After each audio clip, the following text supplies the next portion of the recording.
August 5ನೇ ತಾರೀಕು ಇದ್ದಂತ ಕಾರ್ಯಕ್ರಮ ಶಿಬು ಸುರೇನ್ ಅವರು ತೀರೋಗಿದ್ರಿಂದ ಎಂಟಿಕ್ಕಿದೆ. ರಾಹುಲ್ ಗಾಂಧಿ ಅವರು ಬರ್ತಾ ಇದ್ದಾರೆ.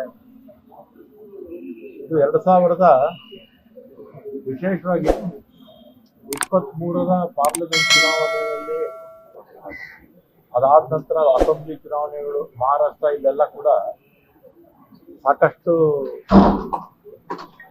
ಲೋಪದೋಷಗಳು ಚುನಾವಣಾ ಕಮಿಷನ್ ಇಂದ ಆಗ್ತಾ ಇದೆ. ಅದಕ್ಕೆ ಜನರ ಒಂದು ಗಮನವನ್ನ ಸೆಳೆಯೋದಕ್ಕೆ ರಾಹುಲ್ ಗಾಂಧಿ ಅವರು ಬರ್ತಾ ಇದ್ದಾರೆ. ಉದಾಹರಣೆಗೆ ಚಿಲುಮೆ ಅಂತ ಒಂದು ಸಂಸ್ಥೆ ಇತ್ತು ನಮ್ಮ ಅಸೆಂಬ್ಲಿ ಎಲೆಕ್ಷನ್ಸ್ ಅಲ್ಲಿ. ಆ ಚಿಲುಮೆ ಸಂಸ್ಥೆಗೆ ಕೊಟ್ಟು ಹೆಸರನ್ನ ತೆಗೆಸೋದಕ್ಕೆ ಪ್ರಯತ್ನ ಮಾಡಿದ್ದು, ನಾವೆಲ್ಲ ಹೋಗಿ ಪ್ರೊಟೆಸ್ಟ್ ಮಾಡಿದ್ದು, ಅದೆಲ್ಲರಿಗೂ ಕೂಡ ಗೊತ್ತಿರ್ತಕ್ಕಂಥ ವಿಚಾರ. ಮತ್ತೆ ಮಹಾರಾಷ್ಟ್ರ ಎಲೆಕ್ಷನ್ ಅಲ್ಲೂ ಅಷ್ಟೇ, ಪಾರ್ಲಿಮೆಂಟ್ ಎಲೆಕ್ಷನ್ ಅಲ್ಲಿ 48 ಸೀಟಲ್ಲಿ 30 ಕಾಂಗ್ರೆಸ್, ಶಿವಸೇನೆ, ಮಿತ್ರ ಪಕ್ಷಗಳು ಬಂದಿತ್ತು. ಬಿಜೆಪಿ ಬಂದಿದ್ದು 18. ಆದ್ರೆ ಅಸೆಂಬ್ಲಿ ಚುನಾವಣೆಯಲ್ಲಿ ವಿಚಿತ್ರ ಒಂದು ರಿಸಲ್ಟ್ ಬಂತು. ಒಂದು ನಾಂದೇಡ್ ಅಂತ ಒಂದು ಬೈ ಎಲೆಕ್ಷನ್ ಆಯಿತು ಪಾರ್ಲಿಮೆಂಟ್ ಎಲೆಕ್ಷನ್. ಅಲ್ಲಿ ಕಾಂಗ್ರೆಸ್ ಅಭ್ಯರ್ಥಿ 2 ಲಕ್ಷ ಮತಗಳಿಂದ ಗೆಲ್ತಾರೆ ಬೈ ಎಲೆಕ್ಷನ್ ಅಲ್ಲಿ. ಆವತ್ತೇ ವಿಧಾನಸಭಾ ಚುನಾವಣೆ ಆಗುತ್ತೆ. ಅದೇ ಮತದಾರ 7 ಕೂಡ ಕಾಂಗ್ರೆಸ್ ಅಥವಾ ಮಿತ್ರ ಪಕ್ಷಗಳು ಯಾರು ಗೆಲ್ಲಿಲ್ಲ. ಮತ್ತೆ ಚುನಾವಣಾ ಆಯೋಗ ಕೂಡ ಇತ್ತೀಚೆಗೆ ಕೇಂದ್ರ ಸರ್ಕಾರ ಹೇಳ್ದಂಗೆ ಕೇಳ್ತಾ ಇದೆ ಅಂತ ಹೇಳಿ ವಿಪಕ್ಷದ ನಾಯಕರಿರ್ಬೋದು, ಮತ್ತೆ ಯಾವುದೇ ಬೇರೆ ಬೇರೆ ಪಕ್ಷದ ಮುಖಂಡರು ಏನೇ ಹೇಳಿದ್ರು ಕೂಡ ಎಲ್ಲ ಸರಿಯಾಗಿದೆ ಅಂತ ಒಂದು ಉತ್ತರವನ್ನ ಕೊಡೋದಕ್ಕೆ ಪ್ರಾರಂಭ ಮಾಡಿದೆ. ಮತ್ತೆ ಇದೆಲ್ಲ ಕೂಡ ಪ್ರಜಾಪ್ರಭುತ್ವಕ್ಕೆ ಮಾರಕವಾಗಿರ್ತಕ್ಕಂಥದ್ದು. ಮತ್ತೆ ಮತದಾರರ ಮತಕ್ಕೆ ಬೆಲೆ ಇಲ್ಲದೆ ಇರ್ತಕ್ಕಂಥ ರೀತಿ ನಮ್ಮ ದೇಶದಲ್ಲಿ ಆಗ್ತಾ ಇರ್ತಕ್ಕಂಥದ್ದು ಅತ್ಯಂತ ದುರದೃಷ್ಟಕರ ವಿಚಾರ. ಇದನ್ನ ಪ್ರತಿಭಟನೆ ಮಾಡೋದಕ್ಕೆ, ಜನರ ಗಮನವನ್ನು ಸೆಳೆಯೋದಕ್ಕೆ ರಾಹುಲ್ ಗಾಂಧಿ ಅವರು ಬರ್ತಾ ಇದ್ದಾರೆ. ಅದೇ ಬೇರೆ ಬೇರೆ ಕಡೆ ಎಲ್ಲ ವಿಪಕ್ಷದ ನಾಯಕರು ಅಂತ ಮಾತಾಡ್ತಾ ಇದ್ದಾರೆ.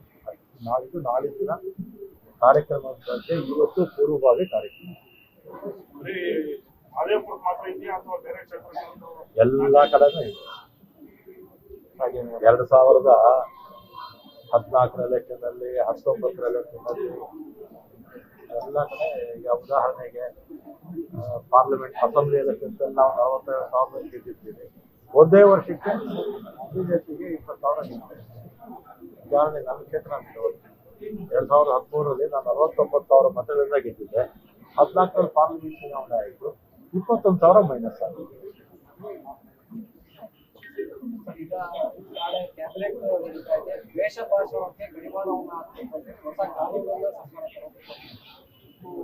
ಅಗತ್ಯವಾಗಿ ಬೇಕಾಗಿರ್ತಕ್ಕಂಥ ಕಾನೂನು.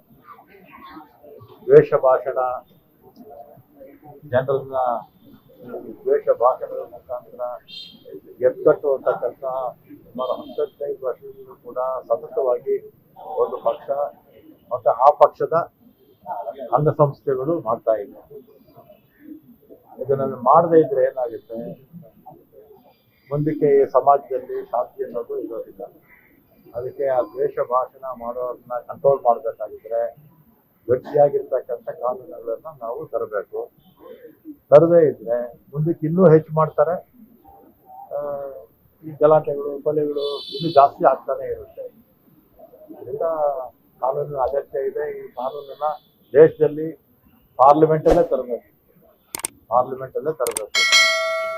ಪಾರ್ಲಿಮೆಂಟಲ್ಲೂ ಮತ್ತೆ ಎಲ್ಲ ರಾಜ್ಯಗಳಲ್ಲೂ ಕೂಡ ತಂದ್ರೆ ಈ ದ್ವೇಷ ಭಾಷಣ ಮತ್ತೆ ಸುಳ್ಳು ಮೆಸೇಜ್ಗಳನ್ನು ಹಾಕೋದು, ವಾಟ್ಸಪ್ ಮುಖಾಂತರ, ಸೋಷಿಯಲ್ ಮೀಡಿಯಾದಲ್ಲಿ ಸುಳ್ಳು ಹಾಕೋದು, ಇದೆಲ್ಲ ಕೂಡ ನಿಲ್ಲುತ್ತೆ. ಲೇಟೆಸ್ಟ್ ಹಾಗೂ ಇಂಟ್ರೆಸ್ಟಿಂಗ್ ಸುದ್ದಿಗಳಿಗಾಗಿ ಬಾಸ್ ಟಿವಿ ಕನ್ನಡ ಚಾನೆಲ್ನ ಸಬ್ಸ್ಕ್ರೈಬ್ ಮಾಡಿ. ಹಾಗೆಯೇ ಬೆಲ್ ಐಕಾನ್ ಪ್ರೆಸ್ ಮಾಡಿ. ಇದರ ಜೊತೆಗೆ ಫೇಸ್ಬುಕ್, ಇನ್ಸ್ಟಾಗ್ರಾಮ್, ಎಕ್ಸ್ ನಲ್ಲೂ ಮಿಸ್ ಮಾಡದೆ ಫಾಲೋ ಮಾಡಿ.